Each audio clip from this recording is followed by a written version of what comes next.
Our guest speaker today, Reverend Hannelore.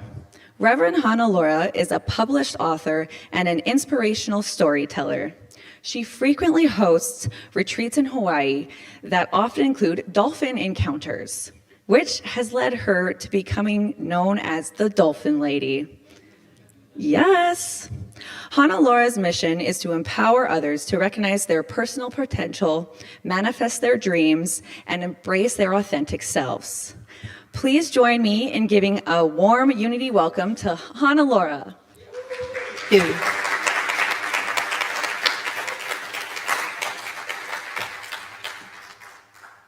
Thank you. It's so wonderful to be back here again. And thank you for taking this time to join us. And thank you for your music, Tom. So we're going to, if I can invite you to please stand once again and join in singing our translation of the Aramaic version of the Lord's Prayer.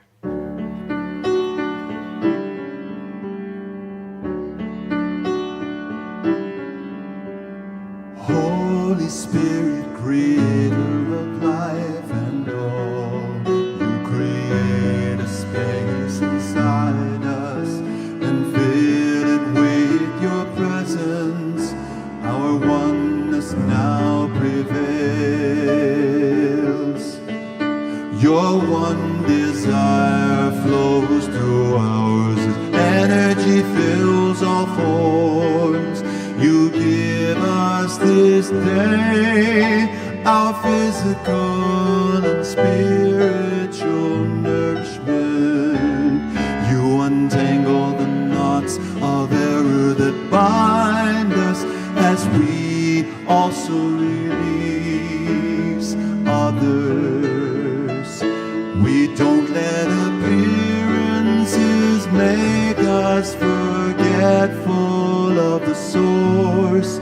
We're born free to act from our highest nature. From your presence comes the glorious harmony of life. Now these words are fertile ground from which our future grows.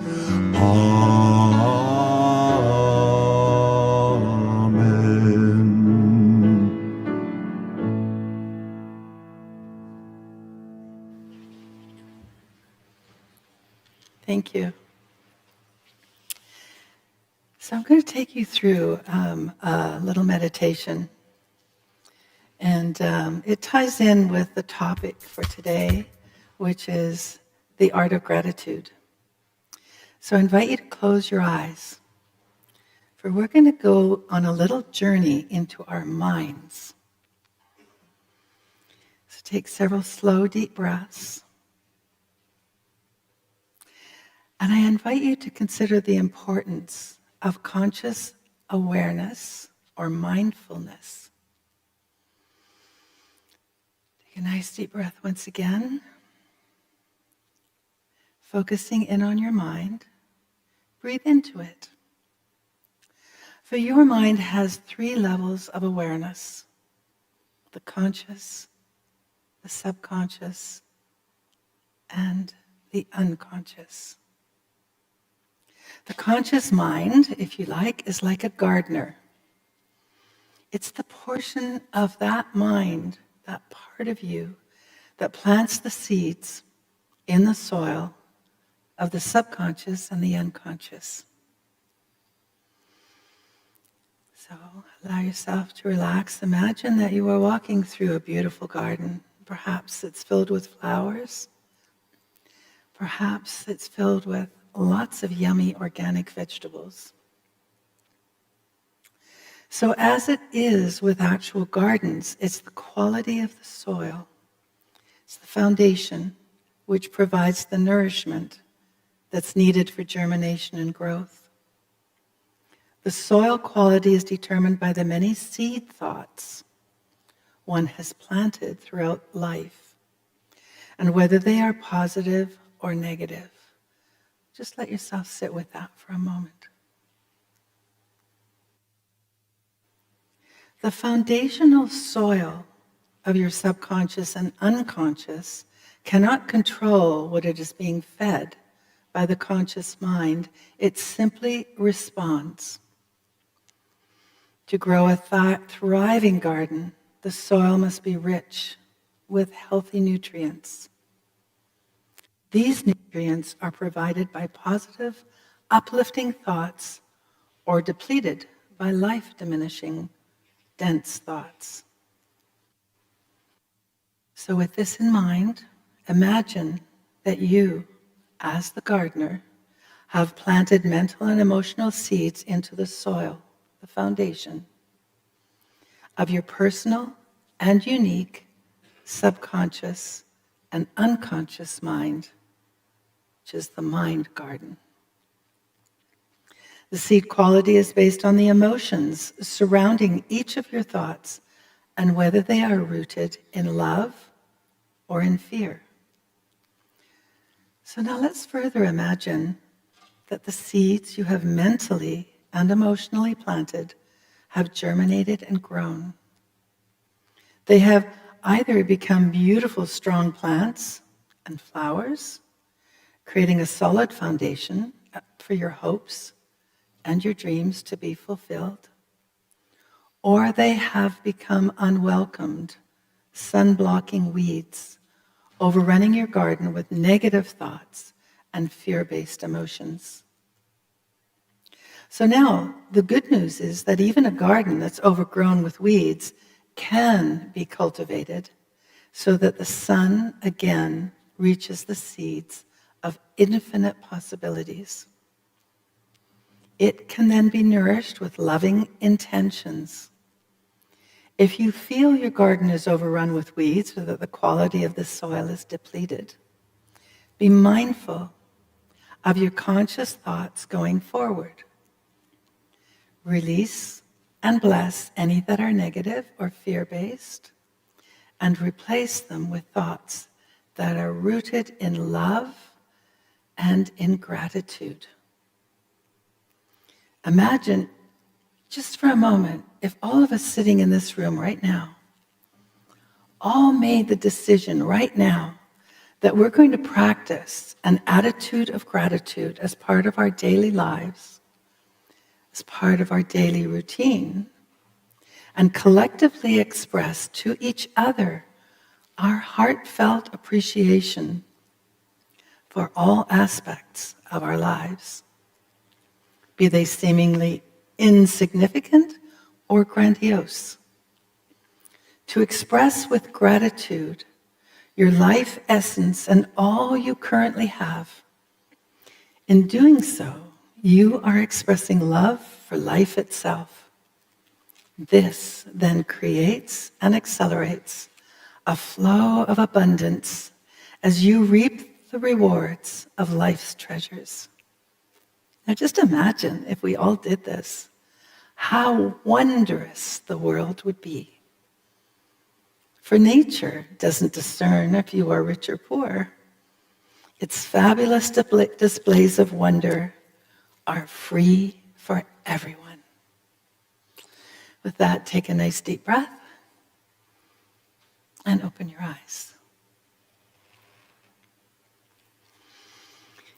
So I was excited to be able to speak on a topic that is very dear to my heart. As I was writing my book called Prosperity Miracles, it's 2 books in one, and one of the books is about the 8 laws of prosperity consciousness, and one is gratitude. And what I discovered was I had to break that up into 2 chapters because there was so much information and so many great tools and techniques to use to enhance our study and ability to continue to practice that. So as I was putting together all my notes, which were a great amount of material, I was reminded of what George Burns once said. The secret of a good sermon is to have a good beginning and a good ending, and to have the 2 as close to possible as you can. To me, I always love to share humor. because humor is actually an immune booster. Did you know that? It boosts your immune system. So I came across this video, and I could really relate because I too entered the senior years. And this was a video of an 83-year-old man who was sharing his story. And he said, I was at a McDonald's drive-thru the other morning, and I was taking a little bit of time at the window trying to decide what to order, when the person behind me kept honking their horn, and she was leaning out the window and yelling profanities at me to move forward. I guess I just wasn't moving quick enough for her. And so when I got to the first window and I had to pay for the order, I decided to pay for her things as well. And the cashier must have told her that I had done this, because as we both moved towards the second window to pick up the order, I got to the second window, I showed them my receipt, and I picked up both orders. And as she was probably embarrassed, because as we were starting to move forward with this, she was leaning out her window and she was waving her arms saying, mouthing, thank you. And she was probably a bit embarrassed that she was pretty rude, that I was repaying her rudeness with gratitude, with kindness. So as I got to the second window, picked up both orders, I took her food along with mine, which meant she had to go back to the end of the line and start all over again. And he just went, and he was just like, the moral of the story is don't mess with old people because we've been here for a long time. I just loved his chuckle as he was, thinking it was such a great thing. So what I'd like to share is gratitude is so powerful, and it opens our heart in many ways. Humor is one, kindness another. And with practicing gratitude daily, you are in fact rehearsing joy. So rehearsing joy brings you into a positive vibration. And it's what Buddhists refer to as mindfulness. So we are all electromagnetic beings. Every thought that we have is an electromagnetic energy that they've actually measured through steel walls. Now, the Chopra Institute did a study on our thoughts. And our thoughts are like radio stations. It's like you turn your TV on or have your cell phone, all these waves of energy arrive. So they discovered that as bioenergetic beings, our thoughts pick up other thoughts. And they also discovered that we have an estimate of 65,000 thoughts per day, each of us.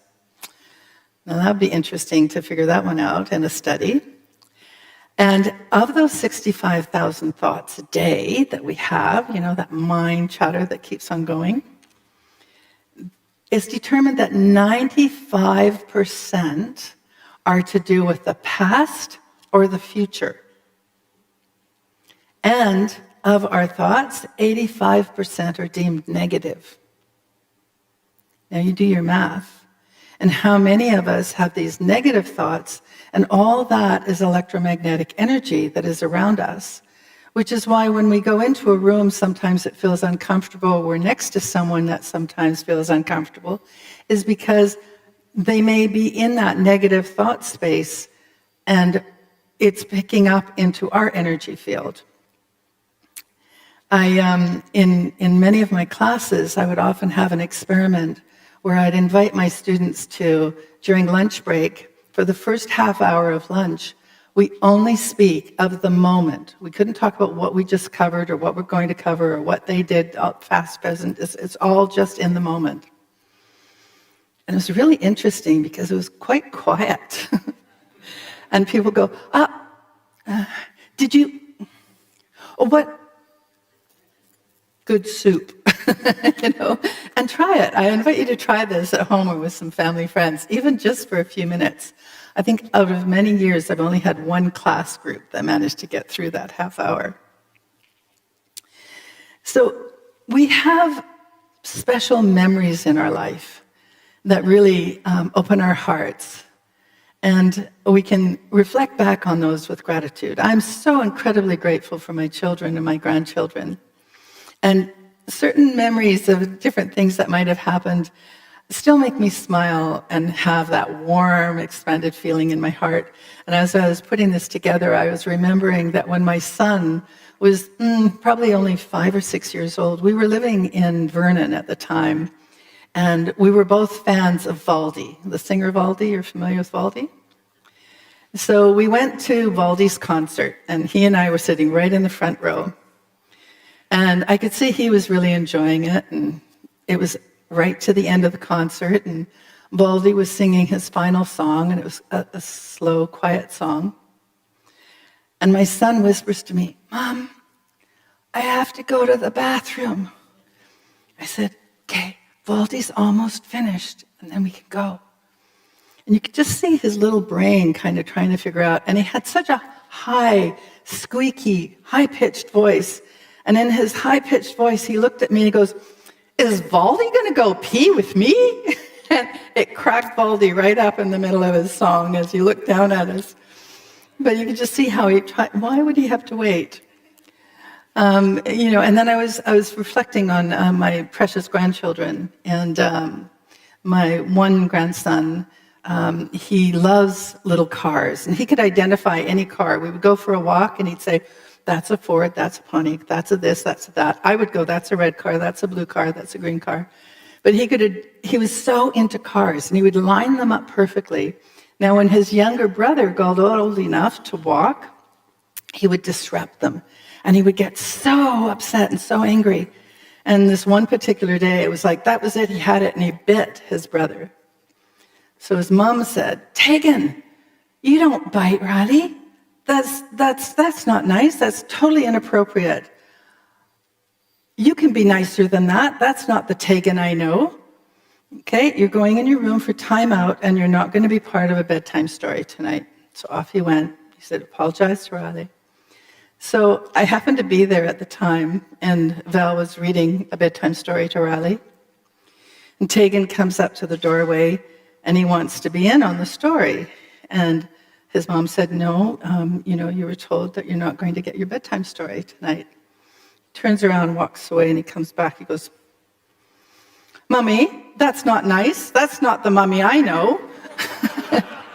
Just right back at her. So those are precious memories. If we can focus and remember all those precious little memories that we might have had during our lives. I loved this one, speaking of children, she was asked, "What does it mean to be adopted?" And she replied, "It means you grow in your mummy's heart instead of her tummy." Isn't that precious? So there's so much of when we offer to serve and we offer to give, that is so fulfilling and nurturing. And years ago, I often had my family, we would adopt a family for Christmas. And this particular year, we had adopted a single mom, her mother, and 2 young children. And everyone just got together. We filled a whole van we had the Christmas tree, we had all the Christmas presents wrapped, we brought a turkey and all the food and supplies. And we get to her house, and we were just feeling so good about this and excited about giving it to her. And we reach this family, and this little 5-year-old boy just saw everything that was arriving. And what excited him most was a box of mandarin oranges. And he was just he was thrilled. And just seeing that, I felt so humble and so grateful to have been in a position to be able to provide this for the family and all the friends and people that also contributed. So giving is a beautiful way of experiencing gratitude. Receiving is also something that we need to be aware of. How many here have a hard time receiving? Well, I too. I love to give. I love making things that I would give as Christmas or as gifts. But really made me aware of how I was holding back from receiving is a dear friend of mine was going through a lot of emotional turmoil, and I did a lot of private work with her, just as a friend. And she came. She had a gift shop, and she had this one. It was a medicine wand, and it was in her gift shop, and the price was pretty high, and I often admired it. And this one afternoon, she came to my home and she had it in her hand and she started to reach out to give it to me. First thing I did was I took 3 steps back and I went, "You can't give that to me." And she stepped forward. She says, "Yes, it's mine to give. I want to give this to you." And I stepped back again and I went, "No, you can't give that to me." And in that moment, I realized I was taking away her gift of giving. And it just, my whole body, it was like it was really hard, and I just broke down in tears and said thank you. And you see, the universe does not judge. The universe is all giving. And when we keep ourselves from receiving, the universe will simply go, "Oh, okay," and continue on.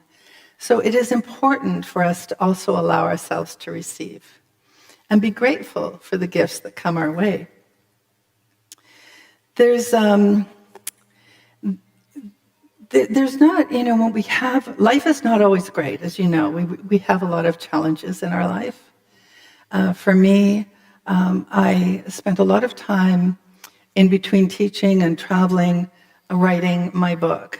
And in order to finally complete it, because I would only write a little bit here, a little bit there, and so on, I spent, because I spent a lot of time in Hawaii, and I've done a lot of research on dolphins and whales, and I spent an extra 4 months there, rented a cottage, and I completed my book. And I arrived home, and I was just so excited. I had it in my laptop, I had it backed up, all my notes I transcribed, so they got thrown away. And I brought my laptop, put it on the table, dining room table, had my portable hard drive, everything all backed up. And my daughter and I decided to go for lunch. And so we went for lunch, and when we came back, the doors to my house were wide open, and my house had been broken into. First thing I saw was the TVs were gone. And then I immediately looked over to the table, and my laptop, my backup, everything was gone. I was totally devastated. I really started questioning, well, am I even meant to write? Is this a sign? Like, should I just forget about it? And really went through a very difficult time.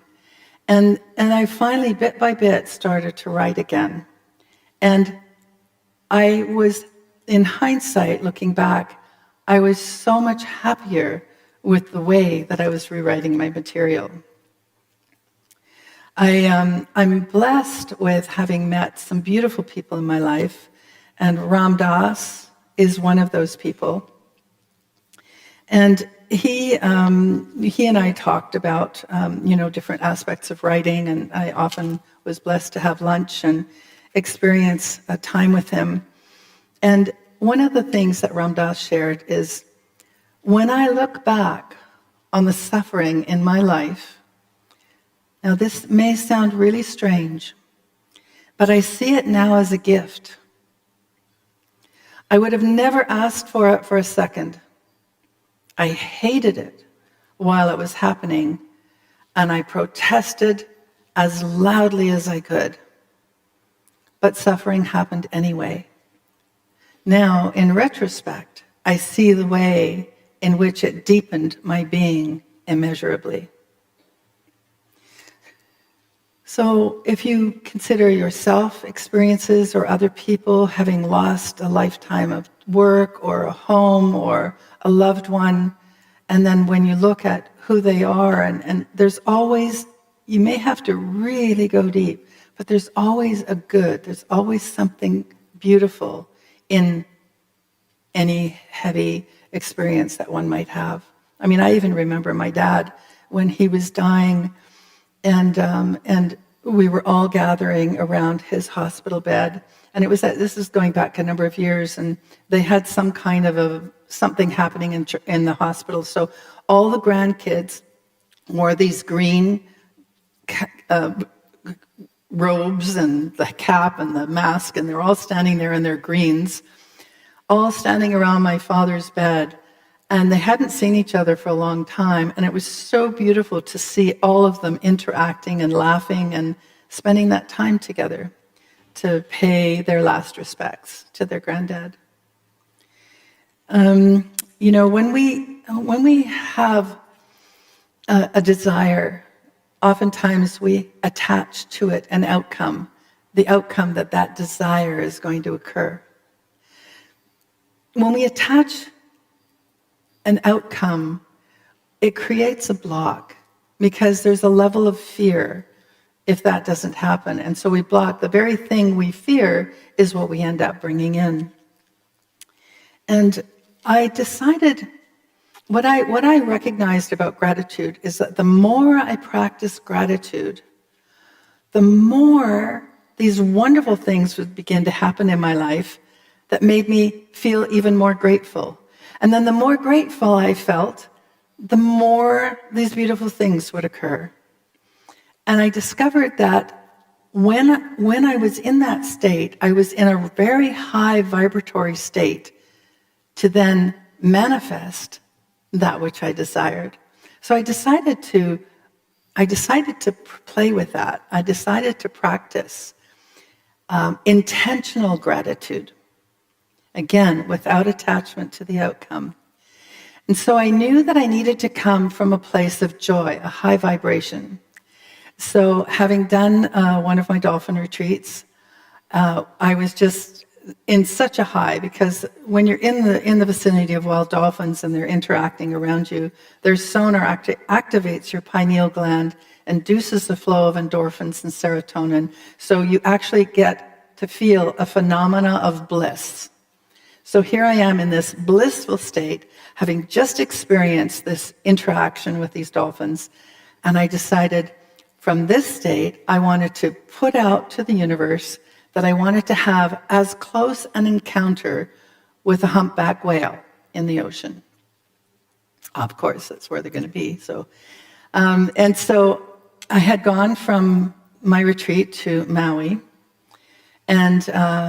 and set that intention. And a dear friend of mine and I started swimming out in the water. We saw a female with her calf quite a ways out, and we just went into a meditative swimming state. And we swam for quite a long time, and I had completely forgotten that my intention was to have this experience with the humpback whale. And suddenly I realized there was a calf, like as far away as you and I here, and its mother was just a few meters away from it, and she was hanging upside down, listening to the whale song. So the calf, curious, started to swim toward me, and I realized I was in their space, so I wanted to respect and keep my distance, so I just slowly moved back, but I was so excited, and this calf kept coming closer, and its mother, aware that something was going on, she slowly came upright, and then she came right toward me, and she came right around me, and I'm watching her, and literally, this would be me touching her skin. She was that close to me, and all I saw was a wall of whale skin with all the texture and barnacles, and she just slowly swam around me, and as she passed me, her calf came up beside her, and then with one very gentle lift of her tail, she placed it down, and it was just all bubbles. Oh my God, was I thrilled. It was so incredible. I was like talk about ecstatic joy. So in that place of ecstatic joy, wouldn't you know it, I was having lunch with Ram Dass. So Ram Dass and I are sharing and talking, and he says to me, "Do you know, I've invited Deepak and his wife for dinner tomorrow night. Would you like to join us?" Well, I'm like going inside, I'm going, oh, yes, of course, and so I'm saying, yes, that would be lovely. Thank you. I'll come by tomorrow and help prepare the dinner. So I'm just like, wow, this is so incredible. So I'm there at the barbecue, barbecuing these vegetables. We're making vegetarian lasagna. And I'm at the barbecue and I'm thinking, do I dare ask for anything more? I mean, I'm just so full and so grateful. And I went, well, Wayne Dyer lives in Maui. It would be really great if Wayne Dyer came for dinner. And no more, like 2 minutes later, the doorbell rang, and I went up to the door. There's Wayne. And I tell you, it was the most incredible dinner I have ever had. There were 12 of us sitting around this table. It was Deepak, his wife, Wayne, and a guest of his. There was another fellow there that had done a documentary of Timothy Leary that shared how he had tried to, Yoko Ono took a long time to sign off on it, so he only made 100 copies. I have one of those. And then all these stories about the Beatles and the Maharishi and it was the most amazing dinner conversation. And I'm sitting there and I'm going, I felt like one of the 12 disciples in a way, because there was 12 of us. And I'm going, wow. So I've learned that the more that we can practice gratitude and be in joy, the higher vibration we experience and that we attract into our lives. There was, here's another, would you like another immune break for boost your immune system? I'm going to give you another little bit of humor. I'll share this one. There was a little girl that was talking to her teacher about whales. And the teacher said it was physically impossible for a whale to swallow a human being, because even though it's a very large mammal, its throat was very small. So the little girl stated that Jonah was swallowed by a whale. Irritated, the teacher reiterated that a whale could not swallow a human. It was physically impossible. The little girl said, well, when I get to heaven, I will ask Jonah. The teacher asked, what if Jonah went to hell? And she said, then you ask him. So, I am so excited about this topic, as you can tell, because I know it works. And I would like you to connect to the different things in your life that you know that you're feeling grateful for. And harness those feelings, because those feelings are the key to attracting a joy-filled life. It's that electromagnetic energy that I talked about. And it's not like, unlike when you have a tuning fork in a stadium of maybe 40,000 people and you hit one and the others that are at that vibration are going to respond. That's what it's going to be like. You're going to find you're going to start attracting people that are more positive.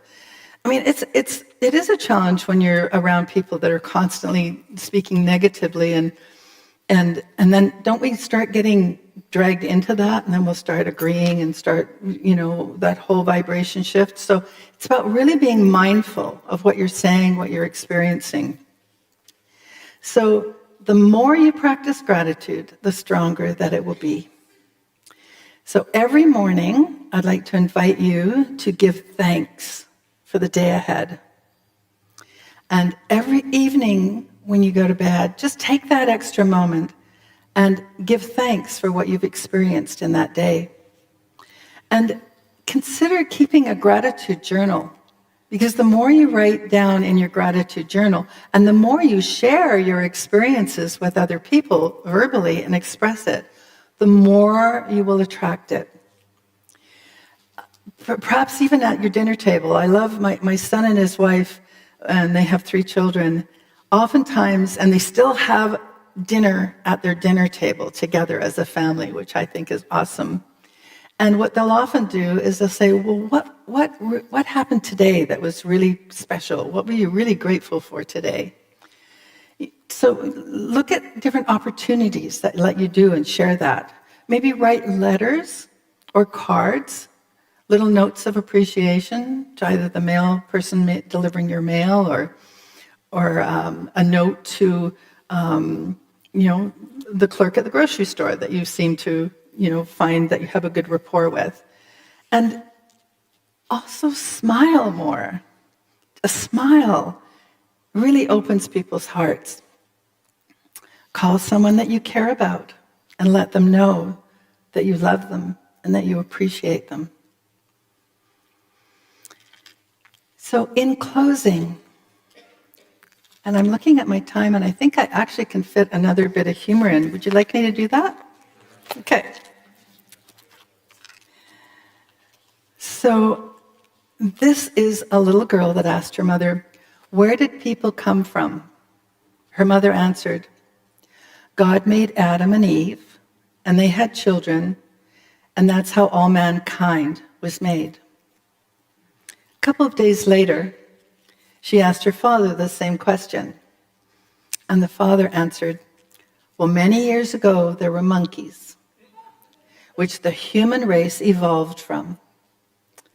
So confused, the little girl returned to her mother and said, "Mommy, how is it possible that you told me that we were created by God, and Daddy said we came from monkeys?"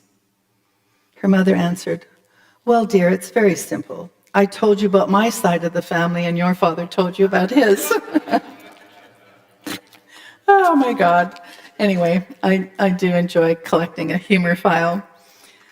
So with that, what I'd like to do is leave you with the following. When a drop of water falls in a lake, there is no identity.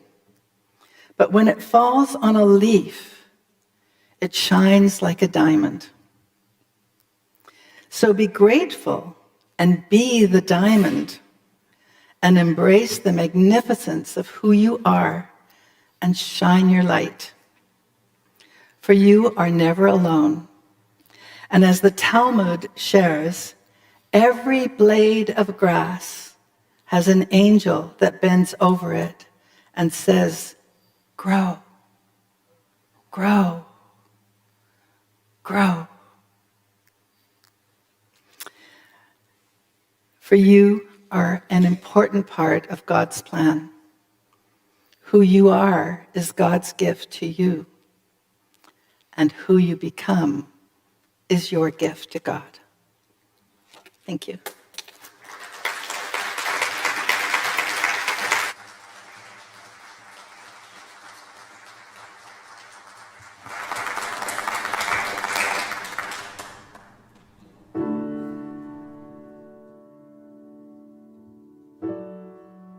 This song is a love letter to music. It was written a long time ago.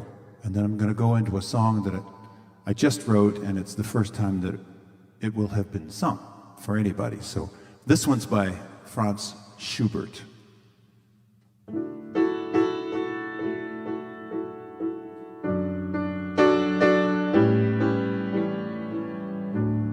You beautiful art in so many dark gray hours, where life's wild circle entangles me.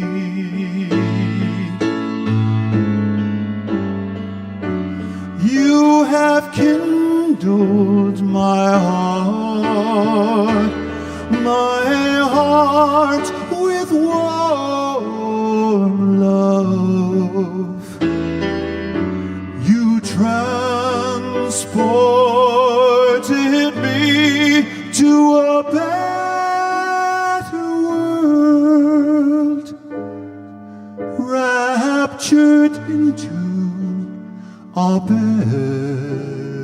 world.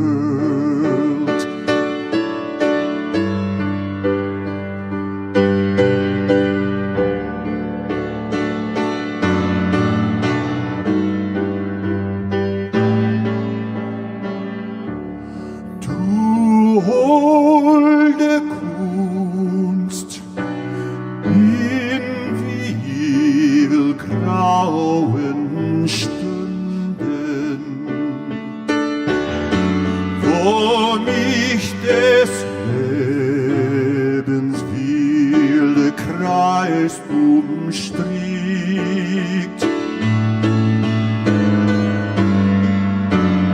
Hast du mein Herz, dein warme Lieben zunden,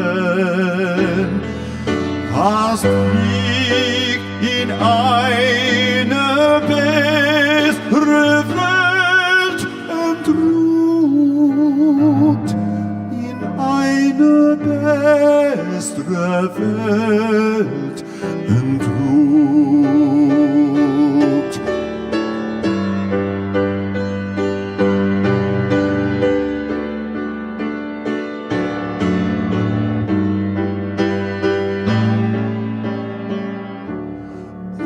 Often a sigh has flowed from your heart,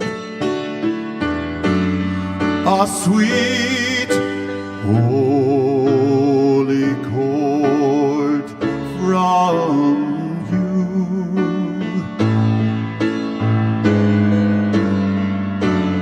The heaven of better times has opened up to me. You beautiful art, I thank you for it. Beautiful art, thank you.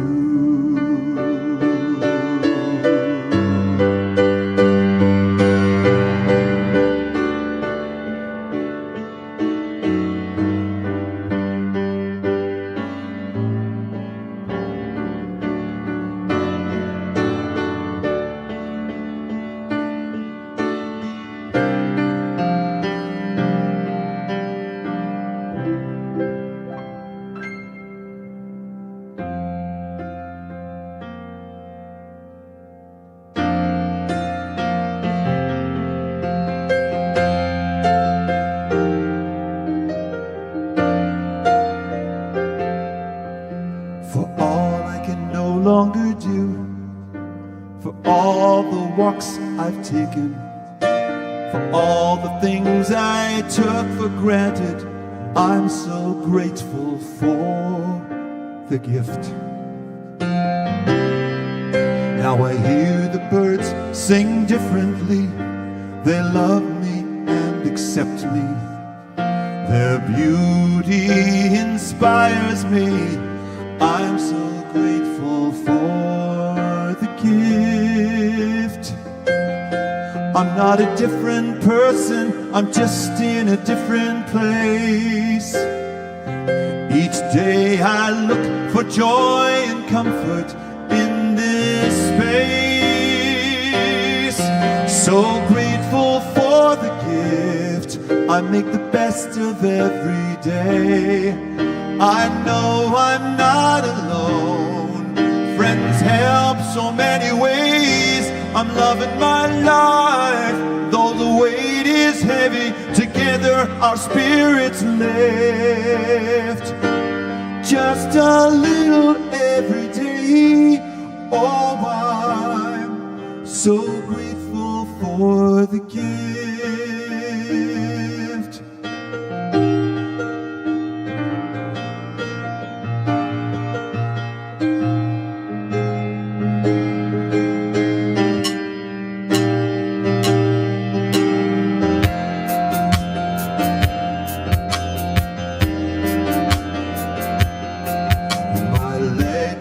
Longer carry me up a mountain crest, but yet my mind still takes me to the summit.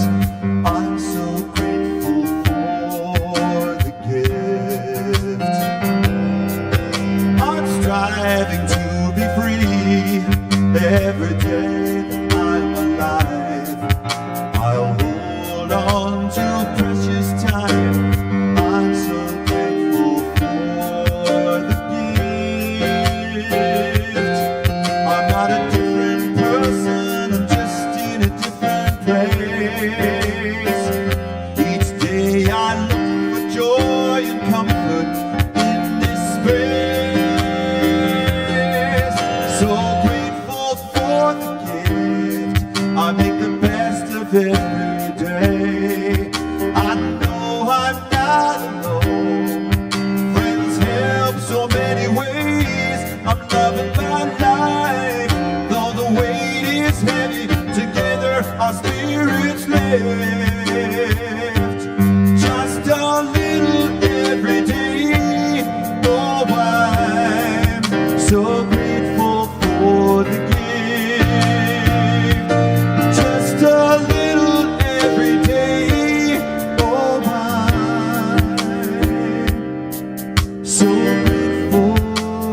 Wow, thank you, thank you, thank you, Tom.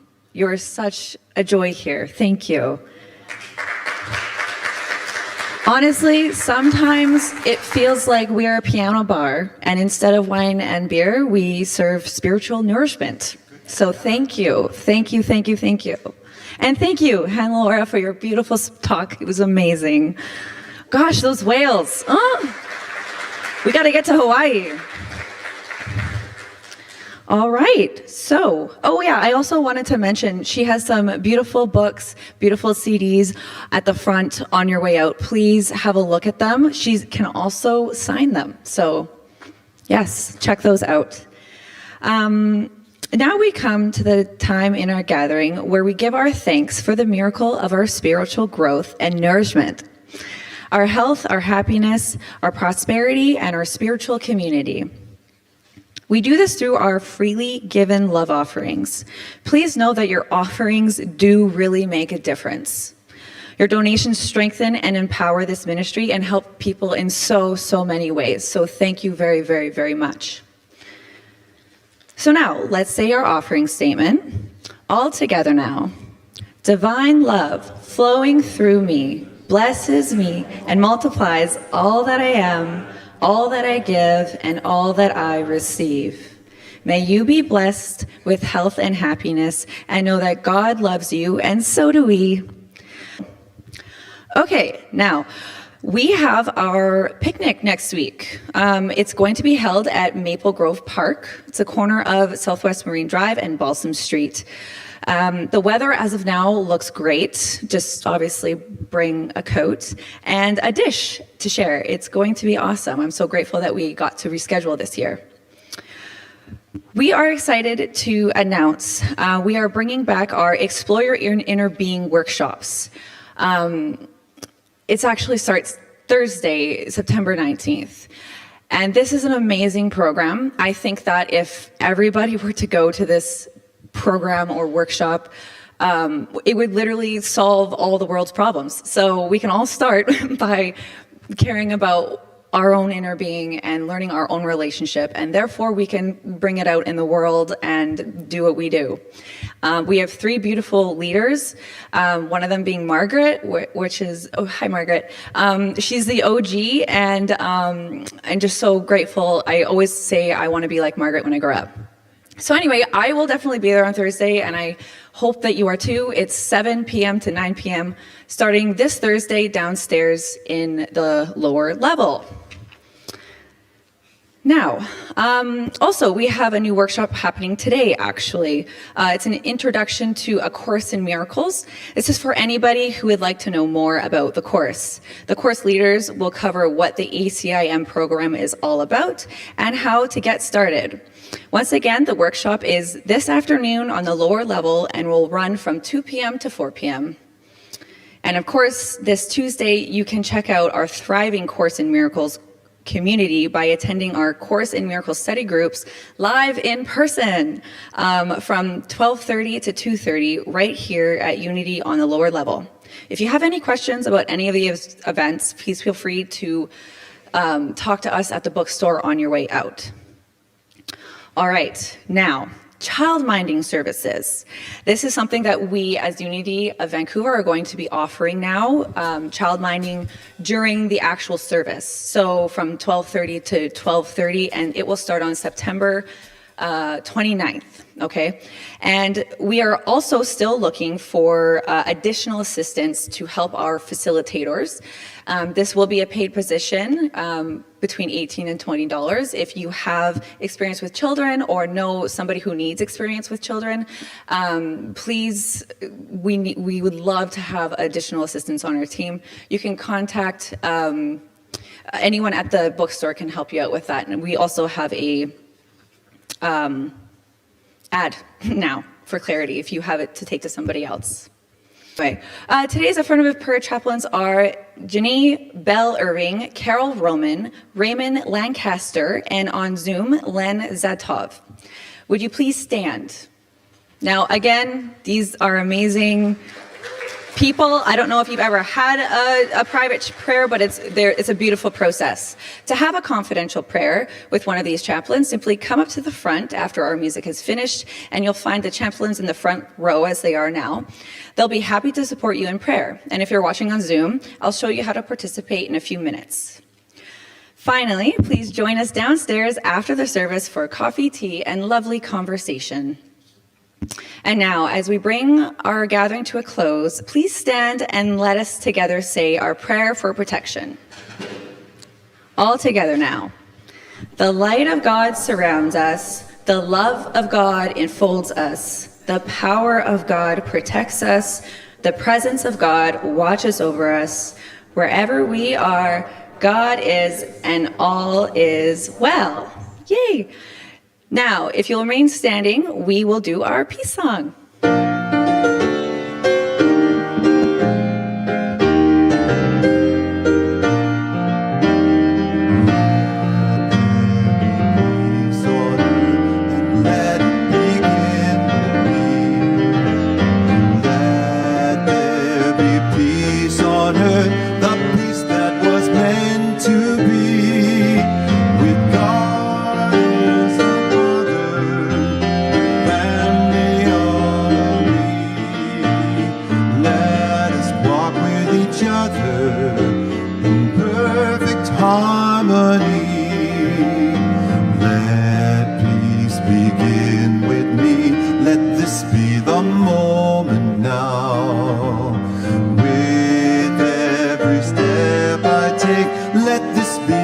Joyous vow to take each moment and live each moment in peace eternally.